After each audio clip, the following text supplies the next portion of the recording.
Standard books నుంచి సంబంధం లేకుండా క్వశ్చన్లు ఇచ్చేది మీరే కదా? మరి ఎన్సీఆర్టీసీ కూడా సజెస్ట్ చేస్తారు. మరి అందులో నుంచి చివరి నాకు ఈసారి ర్యాంక్ కావాలి, ఇచ్చి.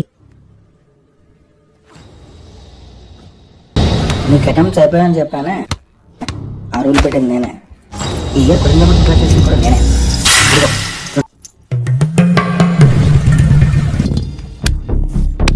మీరు ఇచ్చిన సిలబస్ ఎగ్జామ్ లో వచ్చే క్వశ్చన్స్ కి ఏమైనా సంబంధం ఉందా?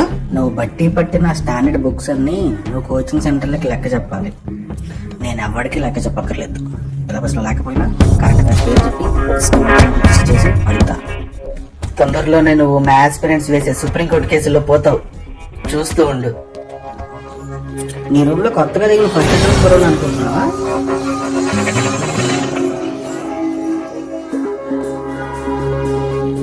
మొన్న మెయిన్స్ లో ఎలా ఫెయిల్ అయ్యో చెప్పనా? అడిగింది కాకుండా నీకు నచ్చింది రాసావటగా. ఏకి సరిగ్గా ప్రాక్టీస్ చేయాల్సిందే. అనవసరంగా ఏది పడితే అది చదివావు. ఆన్సర్ రైటింగ్ ప్రాక్టీస్ చేసావా?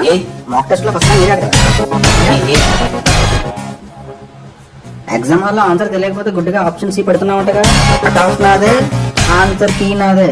ఎప్పుడు క్లియర్ చేస్తున్నా ఫిలిమ్స్? నాకెలా అటెంప్ట్స్ అయిపోతున్నాయి, ఈ సరిగ్గా వదిలేండి సార్.